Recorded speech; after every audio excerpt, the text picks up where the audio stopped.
नवरात्रि में दुर्गा सप्तशती के सभी अध्याय अवश्य पढ़ना या सुनना चाहिए। इससे माँ दुर्गा की कृपा सदैव बनी रहती है। इसीलिए आज मैं आपके लिए दुर्गा सप्तशती का 6ठा और 7वां अध्याय लेकर आया हूँ। तो चलिए सुनते हैं दुर्गा सप्तशती का 6ठा और 7वां अध्याय। दुर्गा सप्तशती का 6ठा अध्याय। ऋषि कहते हैं, देवी का यह कथन सुनकर दूत को बड़ा अमर्ष हुआ और उसने दैत्यराज के पास जाकर सब समाचार विस्तार पूर्वक का सुनाया। दूत के उस वचन को सुनकर दैत्यराज कुपित हो उठा और दैत्य सेनापति धूम्रलोचन से बोला, धूम्रलोचन, तुम शीघ्र अपनी सेना साथ लेकर जाओ और उस दुष्टा के केस पकड़कर घसीटते हुए उसे बलपूर्वक यहां ले आओ। उसकी रक्षा करने के लिए यदि कोई दूसरा खड़ा हो तो वह देवता, यक्ष अथवा गंधर्व ही क्यों न हो, उसे अवश्य मार डालना। ऋषि कहते हैं, शुंभ के इस प्रकार आज्ञा देने पर वह धूम्रलोचन दैत्य 60,000 असुरों की सेना को साथ लेकर वहां से तुरंत चल दिया। वहां पहुंचकर उसने हिमालय पर रहने वाली देवी को देखा और ललकार कर कहा, अरे तू शुंभ निशुंभ के पास चल। यदि इस समय प्रसन्नता पूर्वक मेरे स्वामी के पास नहीं चलेगी तो मैं बलपूर्वक झोंटा पकड़कर घसीटते हुए तुझे ले चलूंगा। इस पर देवी बोली, तुम्हें दैत्यों के राजा ने भेजा है, तुम स्वयं भी बलवान हो और तुम्हारे साथ विशाल सेना भी है। ऐसी दशा में यदि मुझे बलपूर्वक ले चलोगे तो मैं तुम्हारा क्या कर सकती हूं। ऋषि कहते हैं, देवी के योग कहने पर असुर धूम्रलोचन उनकी ओर दौड़ा। तब अंबिका ने हूं शब्द के उच्चारण मात्र से उसे भस्म कर दिया। फिर तो क्रोध से भरी हुई दैत्यों की विशाल सेना और अंबिका ने एक दूसरे पर तीखे साय को शक्तियों तथा फरसा की वर्षा आरंभ की। इतने में ही देवी का वाहन सिंह क्रोध में भरकर भयंकर गर्जना करके गर्दन के बालों को हिलाता हुआ असुरों की सेना में कूद पड़ा।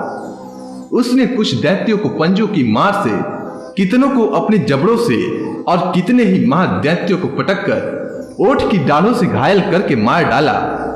उस सिंह ने अपने नगों से कितनों के पेट फाड़ डाले और थप्पड़ मारकर कितनों के सिर धड़ से अलग कर दिए।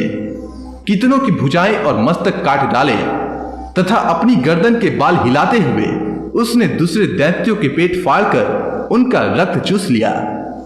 अत्यंत क्रोध में भरे हुए देवी के वाहन उस महाबली सिंह ने क्षण भर में ही असुरों की सारी सेना का संहार कर डाला।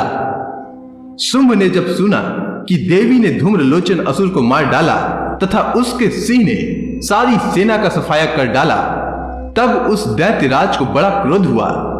उसका ओठ कांपने लगा। उसने चंड और मुंड नामक 2 महादैत्यों को आज्ञा दी, हे चंड और हे मुंड, तुम लोग बहुत बड़ी सेना लेकर वहां जाओ। उस देवी के झोंटे पकड़कर अथवा उसे बांधकर शीघ्र यहां ले आओ। यदि इस प्रकार उसको लाने में संदेह हो तो युद्ध में सब प्रकार के अस्त्र शस्त्रों तथा समस्त आसुरी सेना का प्रयोग करके उसकी हत्या कर डालना। उस दुष्टा की हत्या होने तथा सिंह के भी मारे जाने पर उस अंबिका को बांधकर साथ ले शीघ्र ही लौट आना। इस प्रकार श्री मार्कंडेय पुराण में सावर्णिक मनवंतर की कथा के अंतर्गत देवी महात्म्य में धूम्रलोचन वध नामक 6ठा अध्याय पूरा हुआ। 7वां अध्याय। ऋषि कहते हैं, तदंतर शुंभ की आज्ञा पाकर वे चंड मुंड आदि दैत्य चतुरांगिणी सेना के साथ अस्त्र शस्त्रों से सुसज्जित हो वहां से चल दिए। फिर गिरिराज हिमालय के सुवर्णमय उच्च शिखर पर पहुंचकर उन्होंने सिंह पर बैठी देवी को देखा। वे मंद मंद मुस्कुरा रही थी। उन्हें देखकर दैत्य लोग तत्परता से पकड़ने का उद्योग करने लगे। किसी ने धनुष तान लिया, किसी ने तलवार संभाली और कुछ लोग देवी के पास आकर खड़े हो गए। तब अंबिका ने उन शत्रुओं के प्रति बड़ा क्रोध किया। उस समय क्रोध के कारण उनका मुख काला पड़ गया, ललाट में भौहें टेढ़ी हो गई और वहां से तुरंत विकराल मुखी काली प्रकट हुई जो तलवार और पास लिए हुई थी। वे विचित्र खटवांग धारण किए और चीते के चम्र की साड़ी पहने नर मुंडों की माला से विभूषित थी। उनके शरीर का मांस सूख गया था, केवल हड्डियों का ढांचा था। जिससे वे अत्यंत भयंकर जान पड़ती थी। उनका मुख बहुत विशाल था, जीभ लपलपाने के कारण वे और भी डरावनी प्रतीत होती थी। उनकी आंखें भीतर को धसी हुई और कुछ लाल थी। वे अपनी भयंकर गर्जना से संपूर्ण दिशाओं को गुंजा रही थी। बड़े बड़े दैत्यों का वध करती हुई वे कालिका देवी बड़े वेग से दैत्यों की उस सेना पर टूट पड़ी और उन सब को भक्षण करने लगी। वे पार्श्व रक्षकों, अंकुशधारी महावतों, योद्धाओं और घंटा सहित कितने ही हाथियों को एक ही हाथ से पकड़कर मुख में डाल लेती थी। इसी प्रकार घोड़े, रथ और सारथी के साथ रथी सैनिकों को मुंह में डालकर वे उन्हें बड़े भयानक रूप से चबा डालती थी।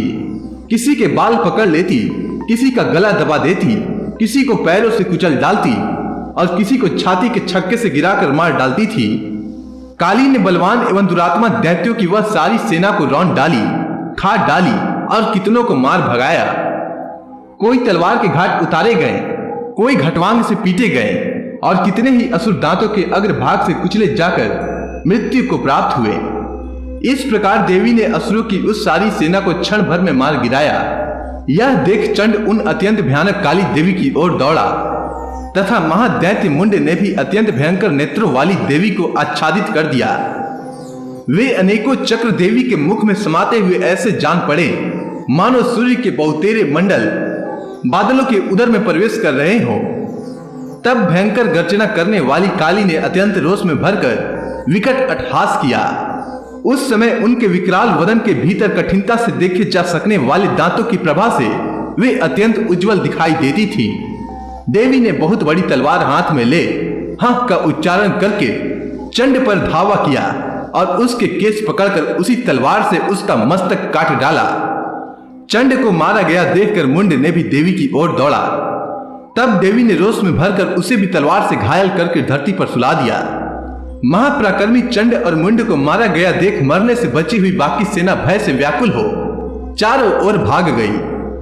तदंतर काली ने चंड और मुंड का मस्तक हाथ में ले चंडिका के पास जाकर प्रचंड अट्टहास करते हुए कहा, देवी, मैंने चंड और मुंड नामक इन दो महापशुओं को तुम्हें भेंट किया है। अब युद्ध यज्ञ में तुम शुंभ और निशुंभ को स्वयं ही वध करना। ऋषि कहते हैं, वहां लाए हुए उन चंड मुंड नामक महादैत्यों को देखकर कल्याणमयी चंडी ने काली से मधुर वाणी में कहा, देवी, तुम चंड और मुंड को लेकर मेरे पास आई हो, इसीलिए संसार में तुम्हारी ख्याति होगी। इस प्रकार श्री मार्कंडेय पुराण में सावर्णिक मनवंतर की कथा के अंतर्गत देवी महात्म्य में चंड मुंड वध नामक 7वां अध्याय पूरा हुआ। तो बोलिए दुर्गा महारानी की जय।